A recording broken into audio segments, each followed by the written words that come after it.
Salam alaikum à tous, bonsoir tout le monde, j'espère que vous allez bien, que vous êtes en forme à votre santé. Content de vous retrouver pour cette émission habituelle avec bien sûr Monsieur Jacob Cohen. Bonsoir, bonsoir à tous. J'espère que vous allez bien. Et puis, voilà, la réunion a été décalée, voilà, mais bon. J'espère que ça va, ça n'a pas trop soufflé par chez vous là-bas. Beaucoup de vent, hein. Il y a pas mal, oui, oui. Pas Pas mal de mal vent. d'arbres qui se sont couchés. Bon, qu'est-ce que vous laissez comme ça? En tout cas, merci encore, hein, oui, pour cette disponibilité et cette ponctualité, hein, Monsieur Cohen. On Et va je- pas. Pardon? Oui, alors, Sans plus tarder, on va commencer, hein. Donc, les amis, comme d'habitude, partagez un maximum, tapotez sur TikTok, sur les autres plateformes. Vous avez la possibilité aussi d'interagir avec nous sur le sujet. Et n'oubliez pas le petit lien qui est sur le bandeau en bas, là, qui circule. Si vous voulez soutenir la chaîne, c'est possible. Sachez que vous êtes bien sûr diffusé sur plusieurs chaînes, dont YouTube, Facebook, Twitter, TikTok, voilà. Les amis, on va aller sur un sujet que Monsieur qui a été, c'est un article qui est tout récent, hein. C'est la question de l'émigration de 100, je crois 125 000 Israéliens qui ont quitté Israël depuis le début depuis le 7 octobre. Voilà. très bien. J'y vais. Allez-y, Monsieur Cohen, et puis on Donc, interagira après avec vous. c'est un chiffre officiel, hein. Et ça, c'est important parce que c'est un chiffre du ministère de l'Intérieur, du département de l'immigration, du peuplement, etc. 125 000 qui sont partis a priori définitivement. Je veux dire, sont partis s'installer ailleurs. Et c'est énorme, c'est colossal dans ce pays parce que il faut, bien sûr, c'est un peu comme si en France, il y a eu 1,5 million de personnes qui seraient parties. C'est pas rien, même à l'échelle française, vous imaginez. Et ça dépend qui est parti. Parce que ceux qui sont partis, ceux qui ont les moyens, c'est-à-dire qui ont un bon boulot, une bonne situation, ils sont sûrs de trouver du travail ailleurs. Donc, ce sont des techniciens, des universitaires, des ingénieurs, etc. Ce ne sont pas les religieux qui partent, parce que les religieux sont très bien en Israël. C'est un pays qu'ils commencent à contrôler de plus en plus. Et ils vivent dans la terre qu'ils considèrent la terre offerte par l'Éternel. Et donc, ce ne sont pas eux qui partent. Ce sont des gens qui ne supportent plus plusieurs éléments. Il y a d'abord la guerre. Vous savez, par exemple, moi qui écoute les infos, ceux qui meurent, ce sont des gens qui ont entre 25 et 35, 40 ans. Donc, c'est quand même des pères de famille qui, voilà, ils sont obligés d'aller faire,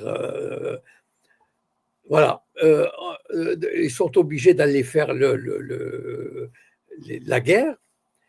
Et bon, d'habitude, on leur a dit, on les a habitués à faire des guerres de quelques jours ou de quelques semaines.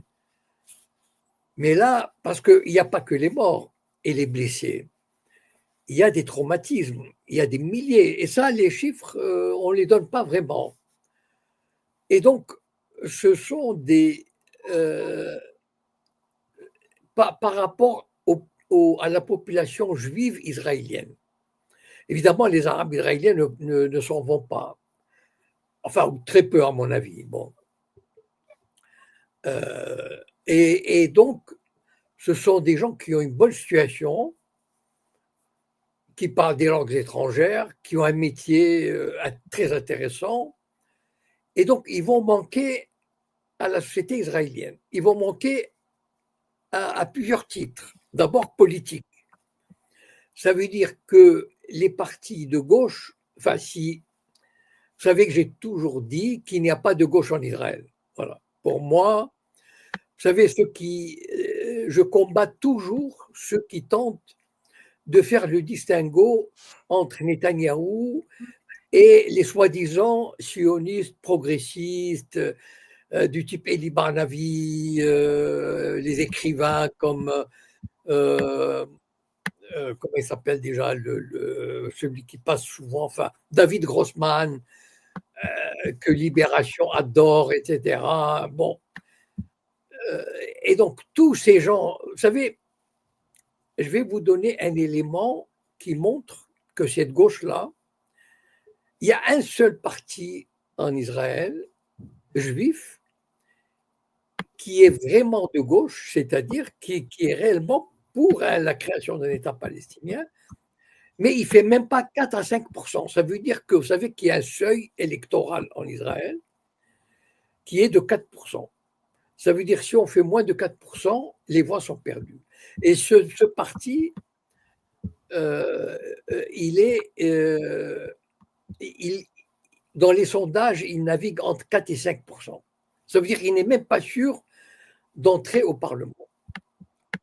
Donc, ces gens, c'est 127, parce que, vous savez, il y a une particularité, le vote en Israël a une particularité spécifique au pays. En France, si vous êtes français, si vous êtes à Casablanca ou à Londres, vous pouvez aller au consulat voter. En Israël, non. Un Israélien, s'il a envie de voter aux élections, il faut qu'il aille en Israël. C'est-à-dire, il y a des gens, par exemple, quand il y a des élections, ils prennent un billet d'avion pour aller voter. Et donc, sinon, ils n'ont pas le droit de voter. Donc c'est 125 000, parce qu'il y a déjà un demi-million qui sont partis depuis le temps. Mais vous imaginez, on estime à peu près un demi-million, 600 000 Israéliens qui ont quitté le pays depuis la fondation de l'État. Donc 125 000, c'est énorme. Sans compter ceux qui sont partis avant. Et donc, ces gens-là, ils vont se détacher, ils vont envoyer leurs enfants à l'école, là où ils vont vivre, et donc, leurs enfants ne seront plus soumis à la propagande nationaliste, aux mensonges. Vous savez, un enfant israélien, dès qu'il va aller à la crèche, il apprend à haïr les Arabes, il apprend l'histoire officielle du sionisme, c'est-à-dire que en 1948, il n'y a pas eu de nettoyage ethnique, les Arabes sont partis, etc. Enfin bon, bref, tout le storytelling, tout le narratif sioniste, ils sont imbibés. Enfin, moi, j'ai parlé à des gosses qui ont 5-6 ans, ce sont des petits monstres sionistes. C'est pour ça, d'ailleurs, que vous voyez des enfants qui ont 6, 7, 8 ans, aux abords de Gaza, avec leurs parents, bien sûr, mais détruisant la nourriture qui va rentrer à Gaza, en étant joyeux, comme s'ils faisaient quelque chose d'extraordinaire. Voilà. Et donc, toute cette, comment dire, ce nombre, il est important parce il abandonne la place aux religieux, aux extrémistes qui, eux, font, je vous l'ai dit, j'en connais, j'en ai dans ma famille, font entre 6 et 12 enfants. Voilà. Et donc, ils sont extrémistes, ils ne vont pas partir, ils attendent d'avoir la majorité au Parlement. Un jour, ils l'auront. Enfin, je veux dire, c'est une question de temps. Dans 10 ans, 15 ans, 20 ans, déjà aujourd'hui, il est pratiquement impossible de faire une coalition sans eux. Ça veut dire sans l'extrême droite et sans les religieux parce qu'il y a plusieurs catégories. Il y a l'extrême droite, il y a les orthodoxes et il y a les nationalistes religieux. Donc ça fait à peu près 30% de la population déjà. Et donc, ces gens-là vont laisser le pays, de plus en plus d'ailleurs, parce que petit à petit, même dans les municipalités, le pouvoir est transféré. Il n'y a qu'à Tel Aviv, par exemple, où la majorité écrasante de laïcs. Mais il y a des ministres religieux qui peuvent imposer des restrictions, par exemple pour le samedi, le kasher, etc. Par exemple, à Pâques, les juifs orthodoxes, les juifs religieux n'ont pas le droit de manger du pain. Ils doivent manger certains types de galettes. Bon. Ben, pour la première fois, je crois, il y a 2 ans, les religieux ont introduit une loi interdisant, par exemple, dans les hôpitaux, on ne peut pas faire entrer le pain, etc. Donc, ce sont des restrictions dans la vie quotidienne qui vont frapper la société qui a été habituée. On ne peut pas imaginer à quel point la société israélienne était laïque. La société d'origine, des années 50, 60, etc., était même hystériquement anti-religieuse. Voilà. Et donc, bien sûr, c'est une évolution qui va prendre du temps. Ce n'est pas demain la veille qu'on va voir le changement dont je parle. Mais c'est une évolution. Et par exemple, lorsque, vous savez, qu'est-ce qui fait la force d'Israël aussi? C'est que il y a toujours des immigrants, c'est-à-dire des gens qui viennent. Il y a 3 pays qui fournissent l'immigration chaque année, c'est-à-dire à peu près Israël reçoit entre 40 000 et 50 000 par an. Bon, ces 2 dernières années, je crois que le solde a été négatif, mais normalement, ils reçoivent entre 40 000 et 50 000 par an. Ces juifs viennent des États-Unis, principalement, de Russie et de France. Les autres viennent du Brésil, enfin, bon, des petites quantités. Mais avec cette guerre, avec ce qui se passe, beaucoup de ces juifs qui venaient ne viendront plus. Et donc, c'est un pays qui va devenir. Mais ça ne les dérange pas. Vous savez, les nationalistes, les messianistes, les fascistes, ils sont contents de cette évolution. Il ne faut pas croire qu'ils vont verser une larme de crocodile. Parce que pour eux, c'est ainsi qu'ils veulent voir Israël, leur Israël. Voilà. C'est-à-dire un État centré sur la religion, centré sur le messianisme, mais ce dont ils ne se rendent pas compte. Mais ça, je veux dire, quand on est fasciste et messianiste, on ne réalise pas, on ne veut pas rentrer dans ce débat. Ce dont ils ne se rendent pas compte, c'est d'abord que cette évolution va faire partir de plus en plus de gens, va empêcher des Américains, des Russes de venir, parce que, vous savez, là, je crois que la première fois où on a mangé du porc officiellement, où il y a eu des magasins vendant du porc en Israël, ça a été quand les immigrants russes sont arrivés dans les années 70-80. Voilà. Parce que eux, c'était des athées. Hein. Et donc, cette évolution va se faire chaque année par petites touches, ou des touches plus ou moins grandes, mais dans 10 ans, ça sera la catastrophe. C'est-à-dire, parce qu'en fait, ces religieux, ils ne veulent pas faire l'armée. D'ailleurs, le grand drame aujourd'hui d'Israël, c'est que il y a, disons, ceux qui ne veulent pas faire l'armée, c'est entre 15 et 20% de la population, les jeunes. Parce qu'ils disent qu'ils veulent étudier la Torah. Et donc, Netanyahou, il est obligé de leur faire cette concession, parce que sinon, son gouvernement tomberait. Et donc, ces religieux, ils ne se rendent pas compte qu'ils sont en train de scier la branche sur laquelle ils sont assis. Ils ont prospéré. Parce qu'ils sont tellement fanatiques, ils sont tellement obsédés par la religion, par le messianisme, qu'ils ne se rendent pas compte qu'ils ont besoin de cet Israël laïque, tourné vers le monde extérieur, etc. Quand des grandes sociétés comme Microsoft voudront investir en Israël, ils vont trouver de moins en moins. Vous savez, un prix Nobel israélien a déclaré il y a 1 an, il a parlé d'une fuite de cerveau. Donc déjà à l'époque, il disait qu'il y avait 30 000 Israéliens de haut rang, enfin de haut standing intellectuel et professionnel, qui sont partis. Voilà, et donc, bon, souvent, c'est vrai que la question revient sur le tapis. Quel est l'avenir d'Israël? Ben voilà l'avenir tel qu'il est, il est tracé.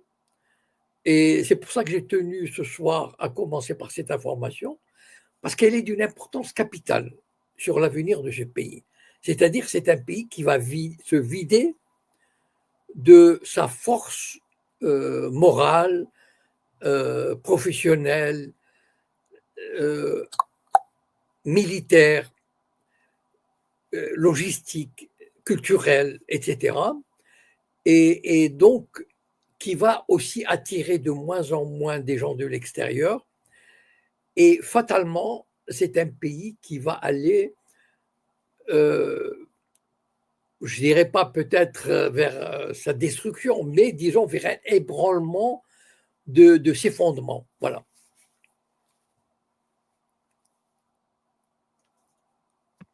D'accord, donc vous êtes quand même positif par rapport à cette question de cet État qui a été créé en 1948. Hein, il en paiera les conséquences de sa politique, en gros. Oui, oui, bien sûr, parce que de toutes les façons, c'est vrai que, vous savez, on a averti Israël dès les années 60. Le général de Gaulle l'a fait dans sa fameuse conférence de 67. Des anciens des services de renseignement, des chefs du Mossad, ont fait des déclarations publiques, des ex, bien sûr, mais en tout cas disant que Israël va contre le mur.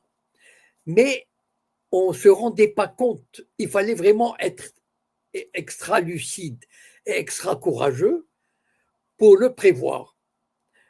Et d'ailleurs, le grand religieux, comment il s'appelle, Yeshayahu Leibovitch, qui était en même temps religieux, est un grand philosophe.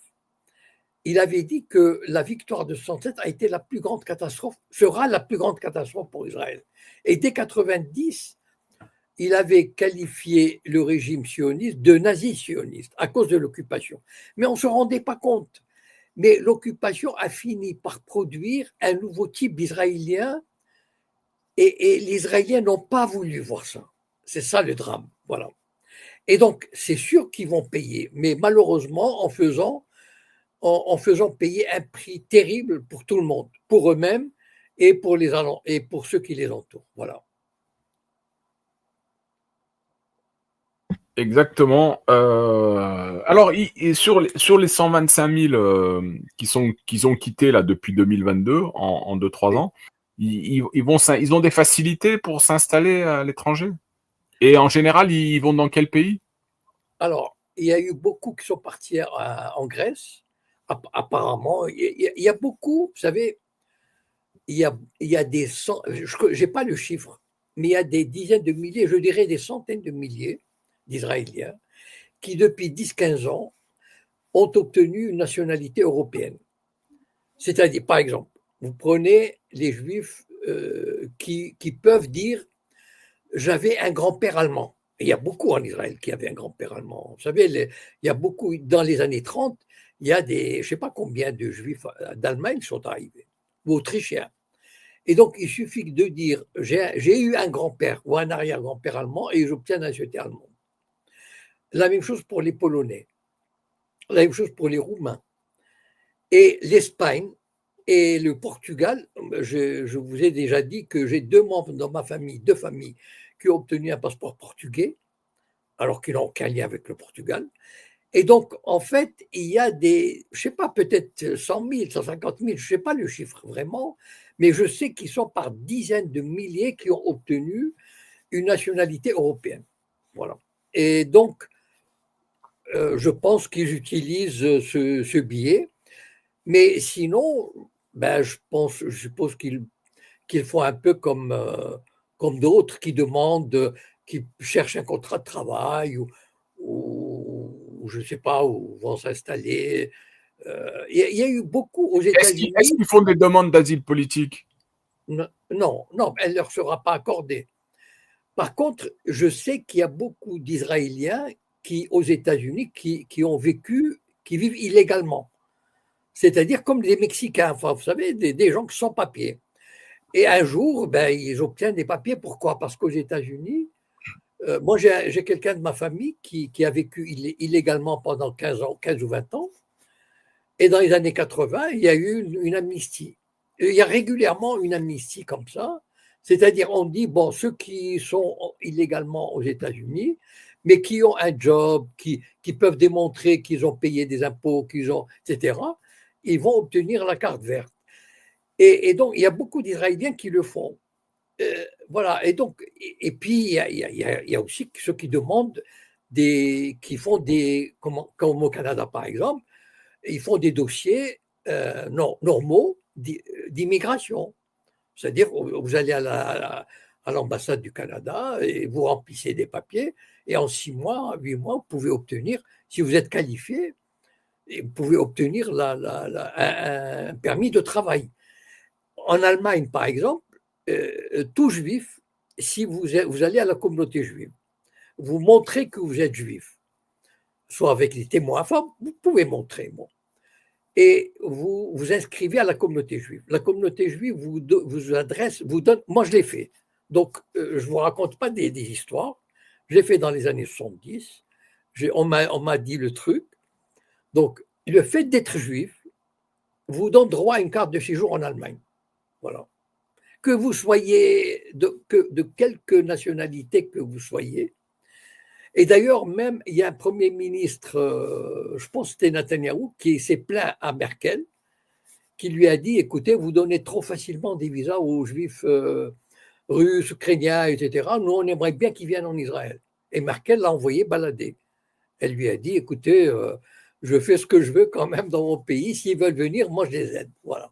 Donc, en fait, ils ont énormément de possibilités. Voilà, je viens d'évoquer quelques-unes. Par exemple, pendant cette guerre-là, il y a eu 10 000 Israéliens qui sont installés à Athènes. Je sais, j'ai vu des articles là-dessus, etc., et des reportages. Bon, donc, voilà, ils s'arrangent. Voilà, ils s'arrangent pour y aller. Voilà, par exemple, s'ils sont un médecin, etc., bon, ils sont les bienvenus dans pas mal de pays quand même. Ceux qui partent, il faut savoir une chose, ceux qui partent, ce sont des gens qui ont des métiers très importants, très utiles. Voilà. Informaticiens, ingénieurs, médecins, etc. Voilà. Très bien. Alors, juste, Lausanne, tu es là? Ah, là, ouais. Oui, Tu m'entends ou pas? oui, Salam, Salam. on t'entend très bien, ouais, si tu veux réagir. Ouais, voilà. Je voulais revenir par rapport à cette balance démographique. Et je voulais savoir si M. Cohen, vous connaissez, bonsoir déjà, le flux nécessaire en fait pour compenser ce déficit, le déficit migratoire. Et au-delà de cela, est-ce qu'on connaît exactement le nombre de néo-arrivants, nouveaux arrivants chaque année ou les 5 dernières années, je dirais? Alors, tout à l'heure, j'avais dit que ces dernières années, depuis 10, 15 ans, 20 ans, Israël accueille entre 40 000 et 50 000 immigrants par an.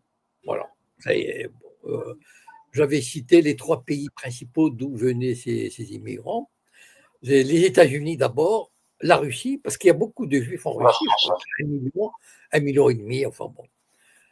Et donc, il y a une énorme propagande là-bas, enfin, dans ces pays et puis, il y a les jeunes, par exemple. Il y a beaucoup. Par exemple, Israël elle donne aux jeunes la possibilité de passer 1 an ou 2 aux lycéens. Par exemple, bon, pour un lycéen, c'est formidable. C'est-à-dire, mettons, prenons un lycéen en France, un Français. Moi, je sais que ça existe. Et le lycéen, tu lui dis, écoute, voilà, on te paye tout. Tu vas en Israël, tu fais ton année, si tu es en seconde, tu es en première, tu fais ton année, mais tu vis une aventure, tu es nourri, logé, tu voyages gratos et tout. Bon, ben voilà. C'est une manière d'attirer les jeunes. Donc, il y a toutes sortes de programmes pour attirer les gens. Donc, bon an, mal an, les Israéliens accueillaient entre 30 000 et 50 000 chaque année. Voilà. Donc, le chiffre, c'est ce qui fait que la population israélienne, juive israélienne, pour vous donner une idée, est passée quand même en 48 de 600 000 à 7 millions cette année, ou 7 millions et demi. Donc vous voyez, bon, bien sûr, il y a la croissance naturel, mais il y a l'arrivée de centaines de milliers ou de millions de gens. Donc, je ne sais pas s'il y avait. S'il y a des centaines de milliers de gens qui arrivent, en fait, j'aimerais connaître, vous le connaissez évidemment, le flux nécessaire pour compenser ce supposé déficit migratoire. Parce que là, vous dites entre 40 et 50 000 par an qui viennent, mais il y en a combien qui partent? Parce que de ce que j'ai entendu de votre part, le solde migratoire reste déficitaire et négatif. Il y a plus de gens qui sortent que de gens qui entrent, c'est cela? C'est nouveau, c'est nouveau. Qu'il y ait plus de gens qui sortent que ceux qui rentrent, c'est seulement depuis 1 an ou 2. Depuis 2022. Voilà, avant le solde était positif. Le problème aujourd'hui, c'est que non seulement il y a des gens qui partent à un niveau hallucinant qui n'a jamais existé. Enfin, je veux dire, pour quelqu'un qui a un bon job en Israël, la vie est agréable. Il vit au bord de la mer, il a un bel appartement, il a une bagnole, il peut voyager deux fois par an à l'étranger, etc. La vie est vraiment agréable. Bon. Or, le problème, c'est pas seulement que des gens partent, mais qu'il y a très peu de gens qui arrivent ces 2 dernières années. Le chiffre des arrivants a été, je ne connais pas vraiment, mais je sais qu'il est très faible. Pourquoi? Parce que, bon, d'abord, on ne va pas dans un pays en guerre. Dans un pays aussi, vous savez, les Juifs américains sont très remontés contre le régime israélien. Or, les États-Unis étaient le premier fournisseur d'immigrants. Aujourd'hui, les Juifs américains sont très critiques vis-à-vis d'Israël avec tout ce qui se passe à Gaza. Et donc, il y a très peu qui y vont. Donc, en fait, le drame aujourd'hui d'Israël, c'est que non seulement ces 2 dernières années, il y a beaucoup qui sont partis, mais il n'y a pratiquement pas de compensation par des arrivées. Voilà.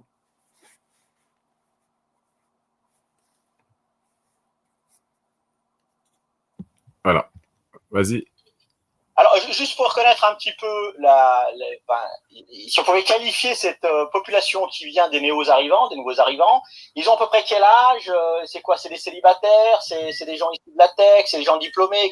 Est-ce qu'on peut identifier cette population-là? Oui, en général, enfin à peu près le trait moyen, c'est soit des jeunes, c'est-à-dire qui ont des adolescents, avec des gens qui ont 18 ans, 19 ans, 20 ans, qui viennent seuls, soit des jeunes couples, des familles de jeunes, c'est-à-dire des parents qui ont des enfants en bas âge, qui ont 1 ou 2 enfants qui sont collégiens, etc. En général, c'est pas des retraités qui y vont, c'est pas des gens qui ont déjà 50 ans. Voilà. Ce sont des familles jeunes qui y vont, qui sont séduites par la propagande ou l'idéologie ou par la possibilité de vivre quelque chose d'autre. Voilà. Et donc, en général, c'est plutôt c'est une immigration intéressante pour Israël parce que ce ne sont pas des personnes à charge. C'est-à-dire ce sont des personnes qui sont très vite intégrées dans le marché de l'emploi, peuvent très bien faire le service, qui vont directement faire du service militaire s'ils ont l'âge, etc. Et donc, c'est une population très intéressante qui y allait. Mais à mon avis, c'est une population d'abord, qui renacle à y aller ces 2 dernières années et qui renaclera de plus en plus avec l'évolution du pays. Il ne faut pas oublier quand même que ceux qui partent, ils ont des contacts avec leur communauté d'origine. Donc, ils en parlent. Aujourd'hui, c'est très facile. Avant, c'était difficile, mais aujourd'hui, il y a Internet, etc., les téléphones. Et donc, c'est très facile. Enfin, les gens parlent des difficultés, de l'atmosphère du pays, de la guerre, etc. Et donc, l'impact est très important sur leur entourage. Voilà. Et c'est pour ça que ça joue négativement avec tout ce qui se passe. Alors le Fatah, à un moment donné, a émis l'idée, en tout cas, c'était peut-être un projet, peut-être qu'il a été, je ne sais pas, surreprésenté, mais considérer que la démographie ferait la différence. Est-ce qu'on connaît aujourd'hui la dynamique des citoyens dits arabes au niveau du taux de natalité? Est-ce qu'il est supérieur ou il est égal à la moyenne du territoire? Alors, C'est-à-dire, la démographie, en fait, elle joue contre Israël. Pourquoi? Parce que numériquement parlant, les Juifs euh, dépassent les Arabes. Voilà, numériquement parlant. Mais quand vous savez, les orthodoxes, moi je les connais bien, j'en ai dans ma famille. Je vous ai dit, ils font entre plutôt 8, 10, 12 enfants, mais ce sont des inactifs. Ils n'ont pas fait d'études, par exemple, ils n'ont pas étudié les maths, l'ingénierie, les langues, les maths, etc. Ce sont des gens qui étudient la Torah, la religion. Moi, j'en ai voilà, dans ma famille. Donc. Et donc, en fait, ils sont, comment dire, ils sont inutiles, enfin inutiles entre guillemets, si vous voyez ce que je veux dire. C'est-à-dire, ils ne font pas service militaire et ils n'apportent pas grand-chose à l'économie israélienne. Et donc, bien sûr, numériquement parlant, les Juifs disent, voilà, aujourd'hui, c'est vrai, ils ont dépassé les Arabes, si on compte Gaza, si on compte la Cisjordanie et les Arabes israéliens. Et donc, c'est vrai que, mais c'est alors cette population juive, en partie, d'abord, il y a la partie intellectuelle et hautement formée, etc., est de plus en plus écœurée par l'évolution du pays et par les 2 années de guerre que j'ai évoquées tout à l'heure. Et deuxièmement, sur l'autre aspect, il y a beaucoup d'idéologues ou de religieux qui ne participent pas vraiment à l'économie du pays. Voilà. Ils n'ont pas de boulot, enfin, ils ne prennent pas des jobs importants pour le pays. Ils préfèrent l'étude de la Torah. C'est-à-dire, enfin, moi, j'en connais, c'est-à-dire, ils passent 8 et 10 heures par jour à étudier la Torah jusqu'à l'âge de 25 ans. Et donc, en fait, pour le pays, c'est pas intéressant. Voilà. Et donc, en fait, c'est une illusion de croire que la démographie aujourd'hui a une importance positive pour les Juifs. Moi, je pense que c'est le contraire. Sauf que, d'un autre côté, les Israéliens, ils cherchent, et c'est pour ça peut-être, à pousser les Arabes dehors. C'est-à-dire, ils cherchent à pousser les Palestiniens, soit de Gaza, soit de Cisjordanie. Ils leur rendent la vie tellement impossible qu'ils les poussent plus ou moins dehors. Voilà. Donc, pour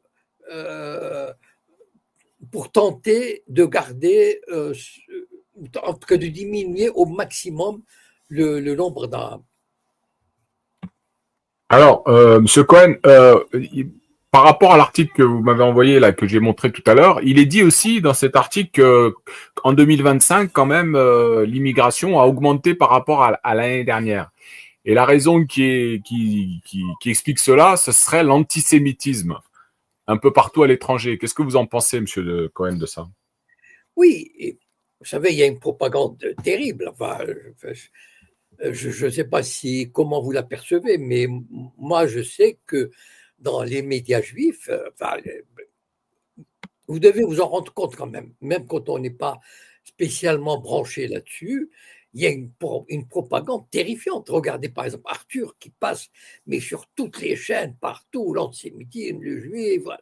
C'est impossible d'être juif, enfin, mais vraiment, c'est hallucinant. Donc, évidemment, à un moment donné, ça joue, mais vous savez, euh, ça joue, mais pas, à la limite, admettons que ça joue. Mais les gens vont aller là-bas.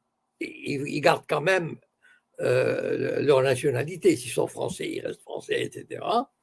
Bon, ils cèdent, ils y vont. Et vous savez, il y a beaucoup. Vous savez, le nombre de juifs, c'est pour ça que j'étais surpris quand j'ai vu ce chiffre, parce que d'habitude, on parle très peu des juifs qui quittent Israël, les nouveaux immigrants. Il y a beaucoup qui quittent au bout d'1 an, 2 ans, 3 ans. C'est un pays très difficile pour quelqu'un qui vient de France ou des États-Unis. C'est une société qui a ses particularités. C'est une société assez, comment dire, Vous savez comment les Israéliens se qualifient. Quand je parle, par exemple, avec quand je suis avec ma famille, les gens disent Israël est une jungle. Voilà, c'est-à-dire entre juifs, enfin, c'est une jungle. C'est-à-dire il faut les gens se battent, les gens se trompent les uns les autres. Il y a aucune, enfin, très peu de confiance entre eux. Les gens se bouffent entre eux. Voilà, c'est une jungle. Voilà. Et donc, ils réalisent, les gens qui arrivent de l'Occident, moi, sans être. Moi, je me souviens que quand j'allais dans les années fin des années 60, début des années 70, je trouvais cette société très primaire. C'est-à-dire, elle n'a aucun raffinement, très brutal, très brut de décoffrage. Les gens se bousculent. C'est vraiment une société militarisée, violente. Et donc, c'est vrai qu'il y a beaucoup qui arrivent, mais aujourd'hui, je pense, avec le déchaînement de la propagande, de la violence, et je ne pense pas que beaucoup resteront longtemps. Euh, Bien sûr, enfin, ils ont ce sentiment de l'antisémitisme qu'on a exaspéré, qu'on a artificiellement monté. Les Juifs sont bombardés par le fait, ils finissent. Moi, j'ai eu des témoignages, enfin, c'est incroyable. Il y a des Juifs en France, par exemple, alors qu'ils n'ont rien subi, ils n'ont jamais eu aucun problème, etc. Ils ont développé une espèce de paranoïa parce qu'on leur dit, ils ils regardent la télé, ils écoutent une radio, on leur dit c'est très difficile d'être juif, il n'y a pas moyen, on sort, on a peur. Mais il faut voir le matraquage que les juifs subissent en France ou aux États-Unis, etc. C'est hallucinant. Et donc, fatalement, il y a quelques-uns qui succombent. Bon, 3000, quelques milliers. Mais, OK, mais une fois sur place, ils vont réaliser, à mon avis, l'erreur qu'ils ont faite. Voilà, de toutes les façons, ils pourront. euh, Ils sont partis quand l'article parle d'une augmentation. Il faut dire aussi que, enfin, bon, d'abord, elle n'est pas, je ne me souviens pas des chiffres, mais elle ne doit pas être très, très importante, pas numériquement parlant. Et puis, deuxièmement, il y a aussi le fait que ceux qui partent, souvent, la majorité de ceux qui arrivent, et ça, c'est un chiffre qu'on n'aime pas dire beaucoup, c'est que parmi ceux qui arrivent, enfin, au bout d'un an, 2 ans, 3 ans, il y a beaucoup qui repartent. Mais ça, on n'aime pas beaucoup en parler parce que on aime garder cette image que les Juifs sont arrivés, enfin bon, ils sont contents, etc. Mais beaucoup rentrent chez eux parce que c'est très difficile de s'adapter à ces sociétés-là. Voilà. Très bien. Merci, M. Cohen, pour votre réponse. Il y avait une question de mon compatriote Omar. Pensez-vous que... alors, attendez que je retrouve vite fait. Pensez-vous... Voilà. Pensez-vous que l'Ukraine peut devenir un grenier démographique pour Israël? Alors, je ne connais pas le chiffre exact des Juifs en Ukraine, peut-être 100 000, je ne sais pas. Mais c'est possible, c'est possible. Encore une fois, bon, le réservoir à l'étranger, c'est vrai qu'il peut paraître important, a priori, mettons par exemple 200 000, 300 000, enfin, si vraiment il y a une catastrophe.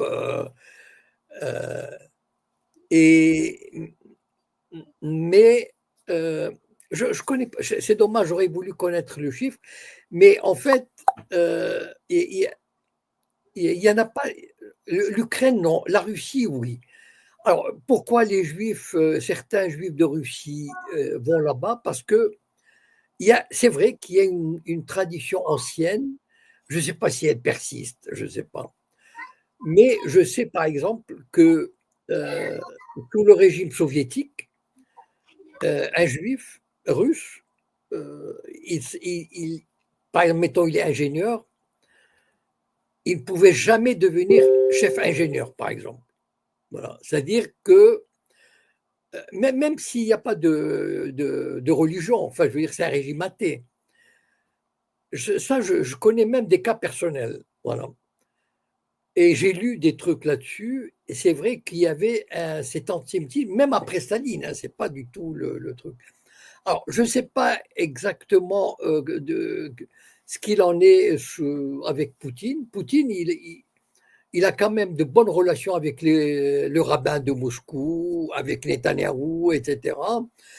Il porte beaucoup d'intérêt à la population juive russe, d'origine russe, qui s'est installée en Israël. Ils sont quand même 1 million, donc c'est pas rien.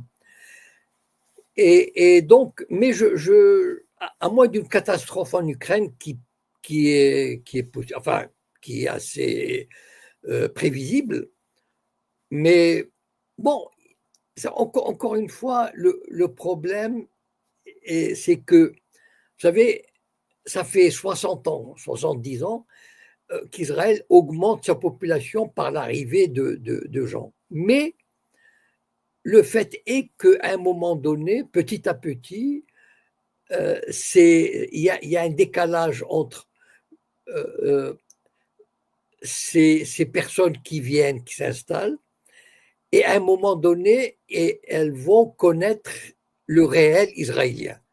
C'est-à-dire une société intolérante, une société violente,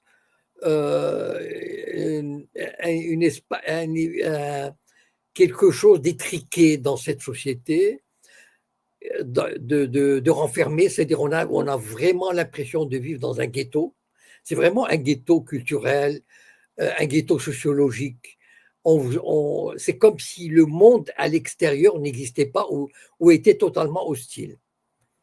Et donc, ces gens-là, où ils s'intègrent à cette société-là, mais ou bien ils repartent. Mais de toutes les façons, même en s'intégrant, à un moment donné, on retombe dans le problème. Ça veut dire, si ces gens-là sont, mettons, médecins, ingénieurs, etc., sont laïcs, ils vont rencontrer comment dire, la réalité israélienne, la réalité, le pouvoir du religieux, l'intolérance, l'intolérance politique, religieuse, etc. Et donc, on va le fait d'aller à l'armée, est-ce que ces gens-là vont pouvoir supporter que des pères de famille passent un mois, 3 mois, 6 mois, 8 mois, ou reviennent avec dans un cercueil, etc. Donc, même s'il y a un capital à l'étranger qui peut être important, d'ailleurs c'est pour ça que le lobby judéo-sioniste de par le monde développe cette hystérie antisémite. C'est pour pousser les juifs à partir. Parce qu'en fait, le lobby judéo-sioniste est très content. Il critique l'antisémitisme, mais en fait, l'État profond sioniste, il est très content quand il y a de l'antisémitisme. Parce que il voudrait que le maximum de juifs aillent en Israël.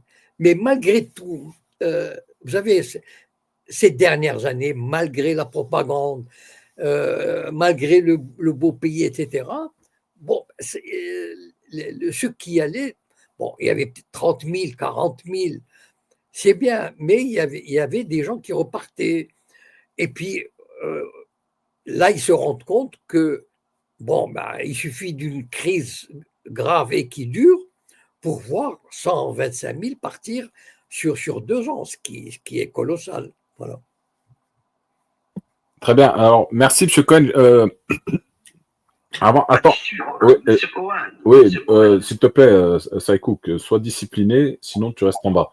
Je vais. Monsieur Cohen, je vous ai mis ce commentaire à l'écran. Je suppose que vous l'aviez vu, mais bon, je l'ai mis. Moi, ce qui m'intéresse surtout, c'est qui l'a mis. C'est l'empereur. Vous le voyez pas à l'écran? Oui, quelle est la situation des Juifs marocains en Israël? Oui. Oui. Alors, la question, c'est une question, mais moi, j'ai relevé aussi qui l'a posé Ah, la question. d'accord. Oui, Voilà. je ne sais pas si ça a un rapport, mais non, la situation. Vous savez, les Juifs marocains, vous savez, quand j'ai dit que deux membres de deux familles très proches de moi ont pris un passeport portugais, euh, ce sont des Juifs marocains. Enfin, ils sont nés en Israël, mais de parents marocains. Et donc, c'est pour ça que j'ai dit tout à l'heure, vous savez, on a beau être venir d'Ukraine ou des États-Unis, etc., être intégré, mais à un moment donné, il y a le réel. Le réel, c'est quoi? Le réel, ça veut dire, vous êtes ingénieur. Moi, par exemple, il y a des membres de ma famille qui vont, enfin, il y a une famille qui est partie quelques mois à Costa Rica, ils travaillaient pour télétravail, etc. Ils ont du mal à vivre en Israël. C'est-à-dire, c'est un pays très limité, très, comment dire, euh, qui subit l'influence religieuse, militariste. Ah, c'est un Et pays donc, qui colonise aussi, monsieur Cohen. voilà. Et oui, aussi, oui. Mais non, les Israéliens, ils s'en fichent de ça. C'est pas ça qui les gêne. Ce qui les gêne, c'est que quand ils voyagent et ils retournent, eux, ils ont envie de vivre, enfin, ils aimeraient vivre comme les autres. Voilà. C'est-à-dire, quand ils vont à Berlin, par exemple, pourquoi des dizaines de milliers de Juifs sont installés à Berlin? Parce qu'ils ont envie de respirer librement. Voilà. Ils n'ont pas envie d'allumer la radio et d'entendre ouais, la guerre, machin, le Gaza, le sionisme, c'est la propagande à outrance. Donc, ils ont envie de vivre, voilà, de voyager librement. Et donc, même des Juifs marocains, enfin, l'exemple qui vient de ma famille, eux aussi, parce que ils sont devenus des Israéliens comme les autres, et donc, enfin, ils ont envie de respirer. Moi, j'ai quelqu'un dans ma famille qui vit au Brésil, qui est parti définitivement, etc. Donc, il y a ce sentiment d'être à l'étroit, non seulement dans le pays, mais mentalement parlant. Voilà.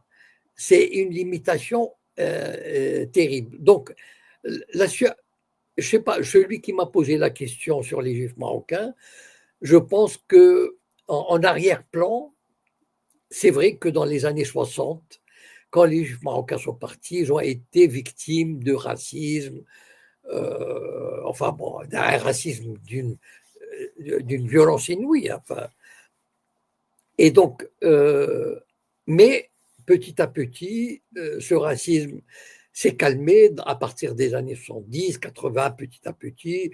Des juifs d'origine arabe ou marocaine ont eu des postes importants, mais il reste cet état d'esprit qu'on ne peut pas confier quand même à un juif d'origine marocaine, même s'il est né en Israël, des responsabilités importantes. Voilà, des responsabilités dans la guerre, dans la politique, etc. Enfin, à des niveaux vraiment particulièrement importants.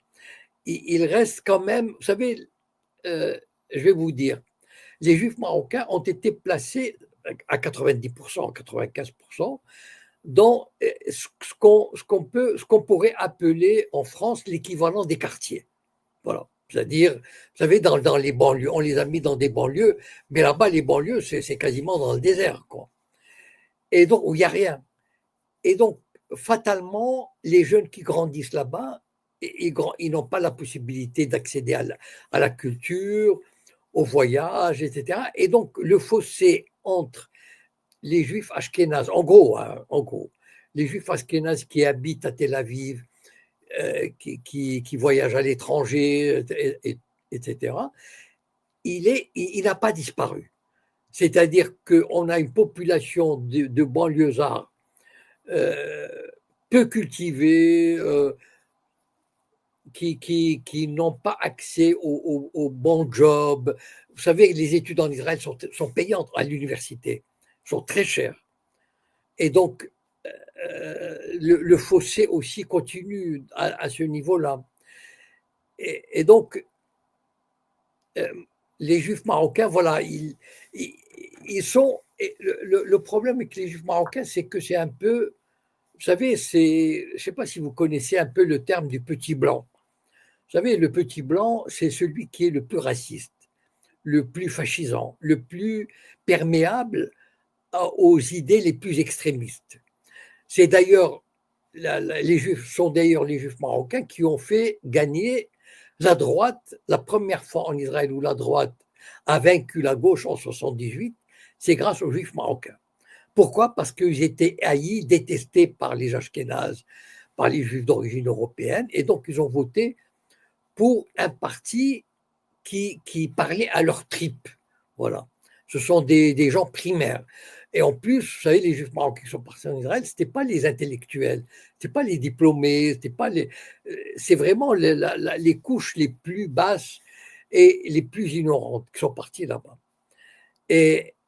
Mais certaines ont fait des progrès, mais pas toutes, parce que, vous savez, quand on grandit dans une banlieue, ben comme ici d'ailleurs, quand on est grandi dans un quartier défavorisé, on va dans un lycée, dans un collège et dans un lycée qui est défavorisé, il n'y a pas de bibliothèque, on ne va pas au concert, etc., etc.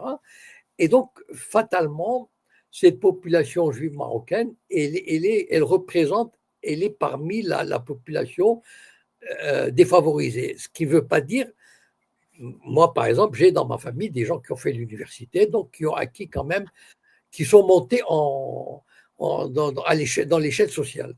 Mais ça ne les a pas empêchés, ça ne les empêche pas de prendre un passeport étranger et d'envisager de quitter le pays un jour ou l'autre. Voilà. Ok, merci, M. Cohen. On va faire un petit point vite fait, on va tourner un petit peu sur l'actualité quand même. Vous pouvez nous dire qu'est-ce qu'il en est de l'avancement de cet accord de cessez-le-feu? Est-ce qu'il est respecté? Comment ça se passe sur le terrain à l'heure actuelle? Bon, donc, ils veulent, enfin, le plan de Trump, il y a deux éléments. Il voudrait désarmer le Hamas, mais a priori, le Hamas n'a pas envie de désarmer. C'est-à-dire, il n'a pas envie comme ça de désarmer, parce qu'il sait très bien que s'il dépose des armes, ils vont être massacrés. Bon. Et donc, il résiste. Enfin, ils ne veulent pas désarmer. Ils montrent même leur force et ils réimposent leur domination sur la société gazaouie, leur contrôle sur la société gazaouie. Vous savez que les Israéliens ont fait appel à des bandes, des bandes mafieuses. Hein.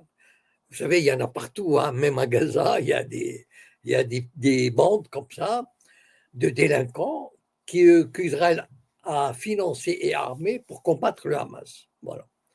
Et le Hamas, quand les Israéliens ont reculé, ont quitté les grands centres urbains, et ils n'ont pas quitté totalement Gaza, mais ils se sont retirés sur quelques kilomètres. Et donc, le Hamas est réapparu, les militants, etc., et ils se sont attaqués aux traîtres, aux collaborateurs et à ces bandes organisées qui travaillent pour Israël.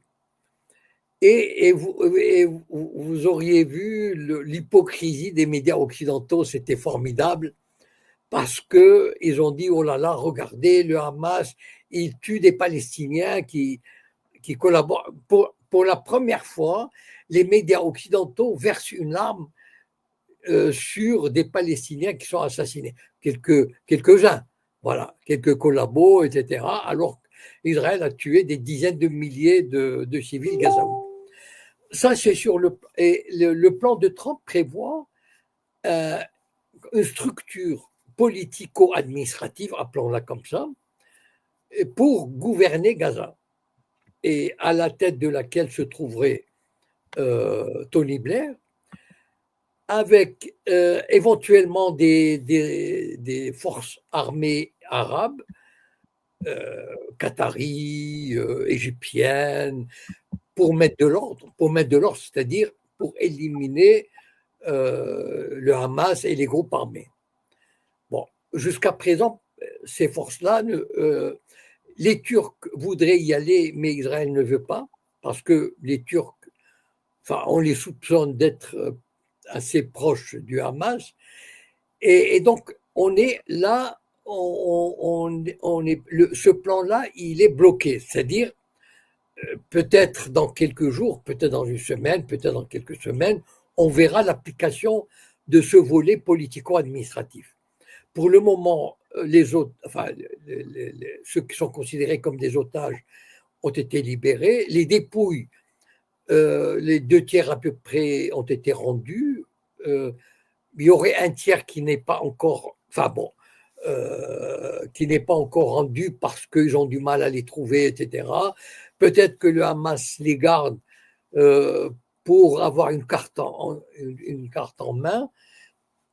Donc, on est en train de. Il y a des Américains qui font, enfin, a priori, hein, des pressions sur les Israéliens pour qu'ils ne reprennent pas les hostilités à grande échelle, parce qu'il y a quand même des bombardements comme ça de temps en temps. Hein. Il ne faut pas croire que les Israéliens restent les bras croisés.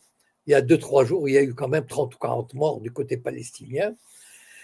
Et donc, voilà, le plan concocté par Trump est en train de se mettre en place.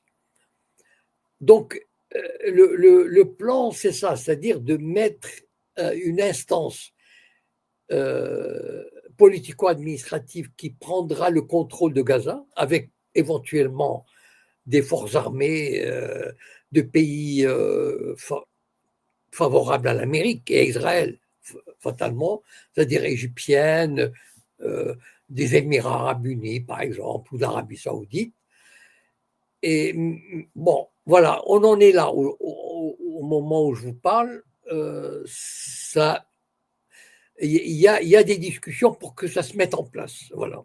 Rien n'est mis en place pour le moment parce qu'on n'a pas encore fini l'échange. Les prisonniers, les otages, c'est fini, vivants, mais il reste quelques-uns, des dépouilles d'otages qui n'ont pas encore été rendus. Voilà. Et donc, il y a la prochaine étape. Est-ce qu'on va y arriver? Je ne sais pas. On verra. Enfin, je vous tiendrai au courant dans la mesure du possible.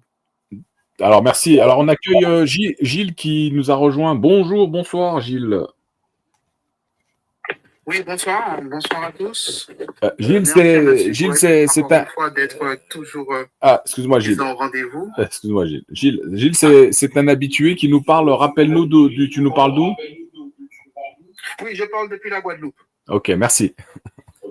Depuis la Guadeloupe, et donc je salue respectueusement M. Cohen. Tous les jeudis, les vendredis, il est là avec nous depuis plus de 2-3 ans et il nous livre son analyse, toujours pertinente. Alors, M. Cohen, j'avais une question à vous poser parce qu'il y a beaucoup de vidéos qui circulent concernant des soldats israéliens, en particulier en Thaïlande et dans d'autres certains pays, et on voit qu'à chaque fois, ils posent des problèmes. Et certains restaurants, c'est ce qu'on voit sur les réseaux, refusent d'accepter des soldats ou des personnes de nationalité israélienne. Alors ma question c'était, est-ce que c'était une montée de l'antisémitisme ou c'était vraiment parce que vraiment il posait des problèmes et que dans certaines régions du monde, en Italie aussi, il y a eu quelques vidéos qui circulaient et petit à petit, ils posent problème et on n'en peut plus avec eux, quoi. Merci en tout cas et merci pour votre réponse. Alors, tout à l'heure, j'avais parlé de cette société israélienne.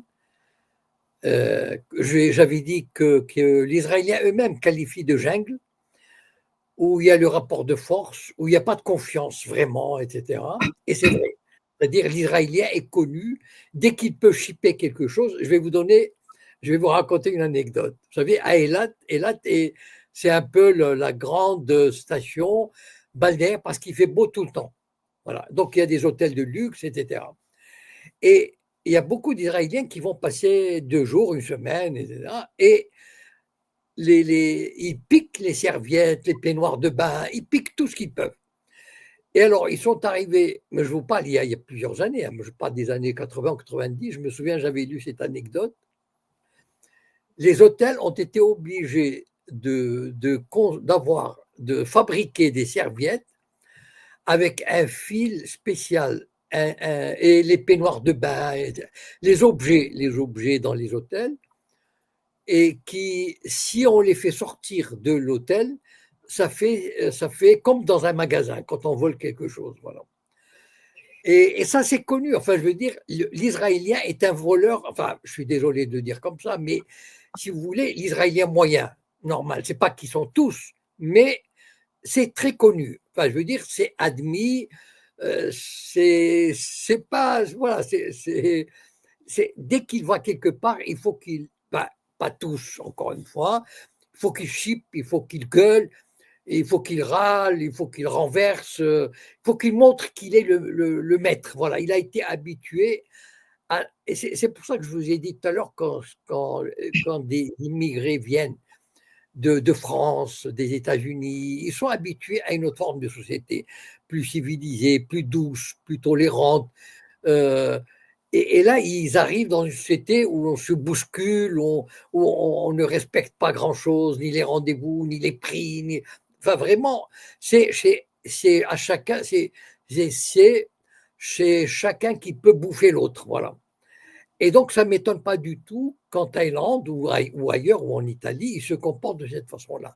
Parce qu'ils se comportent comme un pays conquis. Voilà. Ils ont cette mentalité d'agir déjà chez eux comme ça.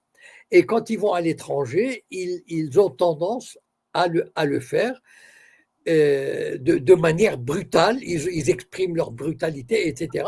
Donc, ce n'est pas de l'antisémitisme, c'est juste que les gens se disent, mais qu'est-ce que c'est que ces clients-là qui viennent, qui foutent le bordel, etc. Voilà. Gilles, ça te va comme réponse? Eh bien, parfait. Je voulais juste rajouter à M. Cohen concernant, et là c'est encore plus grave, ce sont des médecins qui disent que quand on remet certains corps, les organes ont été volés, les yeux, les organes intérieurs. Est-ce que ça rejoint ce qu'il vient de dire aussi, au niveau du vol des organes?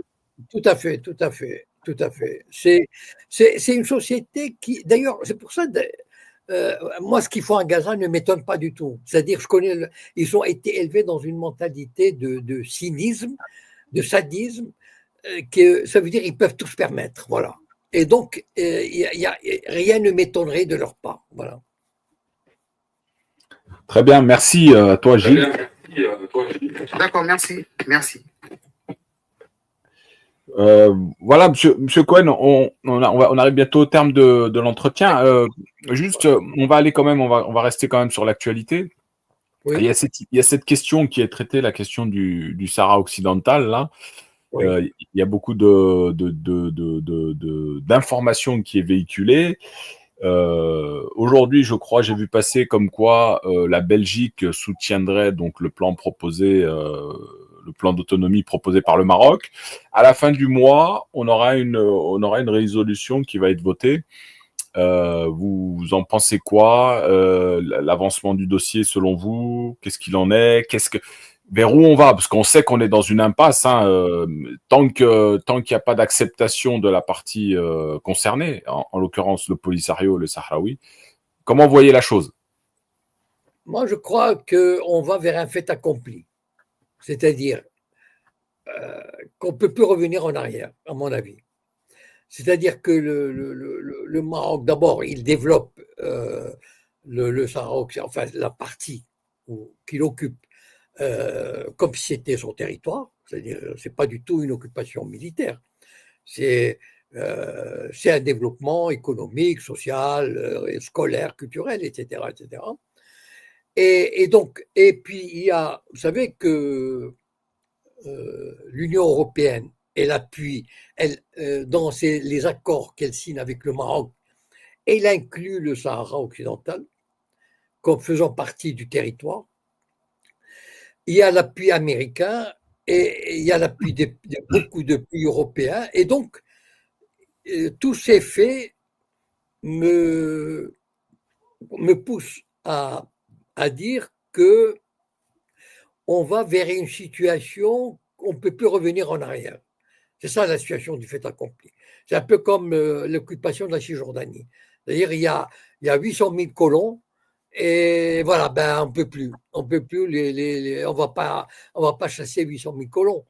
Enfin bon, voilà. Donc en fait, il y a des entreprises, il y a je ne sais pas combien de Marocains sont partis s'installer là-bas, etc. Mais je suis sûr par centaines de milliers. Et puis, il y a tous ces accords qui sont signés avec l'Union européenne, avec les pays. Aujourd'hui, le Maroc se trouve en position de force assez grande pour que, lorsqu'il passe des contrats avec des pays, ben, il inclut le Sahara occidental. Il réussit à le faire avec l'Union européenne, probablement avec d'autres pays. Et donc, on ne voit pas comment on pourrait revenir en arrière. Et voilà, je pense que c'est une solution à laquelle la communauté internationale va se résigner. Voilà. À mon avis, Alors, enfin, c'est comme ça que je vois les choses. d'accord. On a vu le Polisario qui a proposé, qui avait fait un communiqué, qui a déposé une demande lundi là, à Gutiérrez, Oui, euh, euh, comment dirais-je, en, en favorisant c'est-à-dire elle fait un pas vers la discussion, puisque c'est ce qu'on demande aujourd'hui, c'est qu'il y ait une acceptation de ce plan d'autonomie qui est oui, proposé par le Maroc. Et le Polisario fait un pas pour discuter et éventuellement discuter et avoir peut-être ce qui ne va pas dans ce plan qui est proposé. Est-ce que comment dirais-je, parce que à la fin du mois, on va aller vers une résolution qui va être votée. Est-ce que sur les 5 pays qui sont membres permanents du Conseil de sécurité, est-ce qu'on va aller vers un veto? Est-ce qu'on va aller vers une abstention? Bon, on sait que la France, les États-Unis, l'Angleterre soutiennent le plan proposé par les États-Unis. La Russie soutient l'autodétermination des peuples. La Chine, bon, je sais pas trop encore les positions officielles, mais s'il y a un vote, est-ce qu'on risque d'avoir une abstention, un veto ou pas? Est-ce que ouais, c'est vrai on est vraiment dans une situation compliquée, hein. Vous l'avez expliqué, il y a un développement économique et tout ça, mais la problématique qu'il y a, c'est que les Sahraouis ne sont pas concertés. Et eux réclament ce fameux référendum depuis tant d'années, qui n'est jamais venu. Et aujourd'hui, on tend voir la communauté internationale vouloir résoudre cette équation, mais mais le problème, c'est qu'ils omettent la partie qui est concernée. Ils veulent imposer cette autonomie sans le consentement des Sahraouis. ben, c'est-à-dire, puisque jusqu'à présent, enfin, ma connaissance, les Sahraouis ils veulent pas l'autonomie, ils veulent l'indépendance. Voilà. Donc, à un moment, enfin, c'est incompatible. Les positions jusqu'à présent sont incompatibles et totalement opposées. Voilà. Donc, s'il y a dans cette impasse, le Maroc a joué la carte du fait accompli. Voilà, c'est mon territoire. Il l'a intégré. Et le problème, c'est qu'il a de soutien de grands pays. Enfin, je veux dire. Alors justement, Oui, Monsieur Cohen, c'est oui, intéressant puisque on voit que donc les puissances comme les États-Unis, la France, l'Angleterre soutiennent le plan proposé par le Maroc, le plan oui, d'autonomie, et que ça va à l'inverse de la volonté du peuple sahraoui et aussi du voisin algérien qui, lui, soutient le Polisario et soutient l'autodétermination des peuples. Est-ce que le fait, c'est la question que je pose, est-ce que le fait oui, que justement toutes ces puissances se mettent à soutenir, puisque le plan, il a quand même été proposé en 2007, hein, et aujourd'hui, depuis 2020, les États-Unis, et puis petit à petit, là, on a tout le monde qui s'aligne derrière les États-Unis. Est-ce que c'est pas une volonté justement de ces États à vouloir soutenir ce plan pour mettre encore plus de tension entre le Maroc et l'Algérie, et pourquoi pas un jour un conflit entre ces deux pays. Moi, je ne le vois pas comme ça. C'est-à-dire, Non, en vous ne le fait, voyez pas comme ça. non, non, moi, je ne le vois pas comme ça parce que, Est-ce que ce ne serait pas vouloir pousser l'Algérie à l'erreur? non, non, non, non, non, non, au contraire, moi, je pense que ça, enfin, voilà, il est pratiquement, vous savez, c'est comme quand je dis, moi, il n'y aura pas d'État palestinien. Combien de fois je le répète, d'accord? Voilà. Voilà, c'est comme ça. Voilà.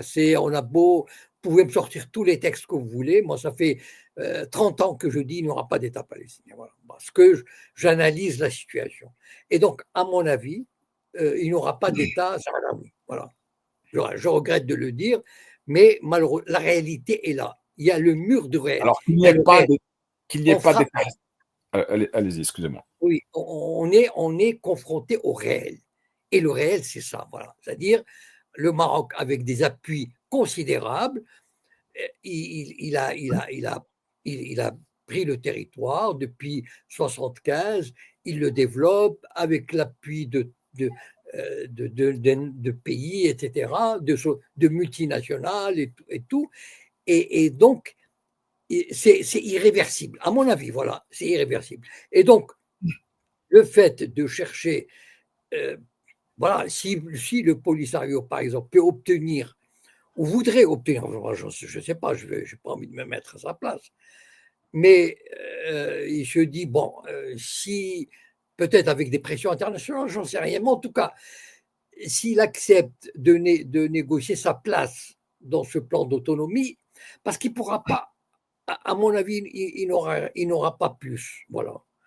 Donc, soit il accepte cette solution réaliste, et puis il aura sa place, il négociera sa place, ou bien il continuera. Et donc, la communauté internationale, vous savez, c'est encore une fois, vous savez, j'en parle souvent de la communauté internationale. Elle ne cherche pas l'application du droit international. Elle ne cherche pas la justice internationale. Elle cherche les compromis qui peuvent marcher. Voilà. C'est-à-dire en fonction des rapports de force. Aujourd'hui, le rapport de force, il est plutôt favorable pour le Maroc. Voilà. Parce qu'il y a une situation concrète, réelle, il y a des faits accomplis. Voilà, donc on a beau se casser la tête, voilà, c'est comme ça, c'est une réalité. Voilà. Donc, est-ce qu'on va chercher. Et donc, pour moi, la communauté internationale verrait d'un bon oeil le Polisario accepter une solution de compromis et donc qui résoudrait par la même occasion, en tout cas qui diminuerait les tensions entre l'Algérie et le Maroc. Si cette solution venait à être acceptée sous des conditions, moi j'en sais rien, et donc, disons, éliminerait un point de friction énorme entre le Maroc et l'Algérie. Donc pour moi, ce n'est pas du tout, au contraire, je ne pense pas que ce soit un facteur de tension, mais plutôt un facteur d'apaisement. Alors c'est un élément, certes, qui a mis des tensions entre l'Algérie et le Maroc, mais pas que, vous le savez très bien. On le sait que la question du différend entre l'Algérie et le Maroc, ce n'est pas que le Sahara occidental. Oui, mais c'est déjà pas mal. C'est-à-dire, bien sûr, on ne peut pas tout régler d'un coup, mais c'est déjà pas mal. C'est-à-dire, si ce problème est résolu, ben, les autres peuvent l'être. Enfin, peut-être, je ne sais pas, mais en tout cas, il y a des chances qu'on puisse entamer un processus voilà, de discussion, de négociation, etc. Voilà. Vous savez, ces choses-là, on peut arriver par par exemple, on ouvre les frontières, on rétablit le commerce, petit à petit. Ça veut dire, on se jette pas dans les bras l'un de l'autre et on dit mon frère, mais on admet. Vous y croyez, vous, au fond de vous, M. Cohen, à un rétablissement de la diplomatie entre les deux pays? Dans les relations internationales, tout est possible. Tout est possible. OK. Alors, Monsieur Cohen, on va avancer vite fait puisqu'on arrive au bout quand même. Il y a eu des déclarations ces derniers jours des diplomates américains, Massad Boulos, le représentant au Moyen-Orient et en Afrique pour l'Amérique, un autre, je ne sais plus comment il s'appelle aussi, un Américain, qui aurait aussi fait une déclaration publique en disant que d'ici 60 jours, je ne sais pas si vous l'avez vu cette déclaration, d'ici 60 jours, il y aurait un accord de paix trouvé entre l'Algérie et le Maroc. Bon, écoutez, moi, j'ai entendu, non, mais Trump, il veut faire la paix partout. Mais en fait, ce sont des paix, ce sont des paix qui ne sont pas vraiment des paix, comme à Gaza. Enfin, mais non, mais Monsieur Cohen, qu'est-ce qu'il veut dire par là un accord de paix entre l'Algérie et le Maroc alors que ce ne sont pas deux pays en guerre? Non, mais ça m'étonnerait. Après, non, il peut obtenir, par exemple, pour obtenir une rencontre, par exemple, une rencontre entre les ministres des Affaires étrangères, par exemple, qu'on présenterait comme une étape pour la paix. Mais une paix véritable, ça m'étonnerait. Enfin, mais voilà, enfin bon, ça fait partie un peu de la manière de Trump. Mais encore une fois, dans les relations internationales, vous savez, je vous raconterai une anecdote et après, peut-être on peut finir comme ça si vous voulez. Entre l'Iran et l'Irak, l'Iran du Shah, il y avait une guerre à cause des Kurdes. Voilà. Et vous savez, l'Iran supportait les Kurdes qui combattaient le régime irakien, etc. Voilà, bon. Et les deux pays ils ne sont jamais fait la guerre, mais il y avait une tension terrible entre les deux. Et tout à coup, vous savez, c'est vraiment dans la politique internationale, tout à coup, le monde apprenait que les deux pays s'étaient entendus. Voilà. Il y a eu des rencontres, on s'était entendus, on a réglé le problème des Kurdes, etc. Voilà. C'est un peu comme aussi la Chine de Mao Tse-tung et l'Amérique de Nixon. Voilà, à un moment donné, ils se sont rencontrés, le monde ébahi a assisté à cette rencontre. Voilà. Et donc, en fait, vous savez, les relations internationales, quand des pays, en fonction de leurs intérêts, des pressions, etc., décident de faire quelque chose, vous savez, on peut c'est ça la politique, c'est-à-dire on peut dire le contraire demain de ce qui se dit aujourd'hui. Voilà. Donc, bon, évidemment, moi, nous, à notre niveau, on ne sait pas ce qui se passe dans les coulisses, mais pourquoi pas, tout est possible. Voilà. Oui, ouais, parce que bon, c'est quand même depuis 1994 que les frontières sont fermées, rupture diplomatique en 2020, imposition du visa en 2024. Donc c'est plus aller en se dégradant qu'en s'améliorant ces relations. Oui, mais encore une fois, ça peut. Enfin bon, voilà. S'il y a quelque part, enfin voilà, je ne sais pas, je sais que c'est très difficile de savoir ce qui se passe dans les coulisses, mais ça peut très bien, un processus, le contraire peut très bien s'enclencher. Voilà. Ok, bon, l'avenir nous le dira en tout cas, on en reparlera. On en reparlera certainement très rapidement concernant cette question du Sahara occidental. Je vous ai dit le 30 octobre, il y a la résolution. Donc, on en certainement, peut-être pas la semaine prochaine, mais la semaine d'après, on fera un point là-dessus. Excellente soirée à vous encore, Monsieur Cohen. Bon week-end. Et à bientôt. Bonne soirée, bon week-end. Merci. Bonsoir. Voilà les amis, merci à tous et à toutes d'avoir participé à cet échange avec bien sûr notre fidèle monsieur Jacob Cohen. On se donne rendez-vous la semaine prochaine, que la paix soit sur vous. N'oubliez pas, pour celles et ceux qui veulent faire un petit geste pour la chaîne Altitude et tous ceux qui sont arrivés en retard, compris le live en cours de route, abonnez-vous à la chaîne Altitude et vous pouvez revoir l'entretien depuis le début. Excellente soirée à vous, que la paix soit sur vous. À bientôt. Salam alaikum.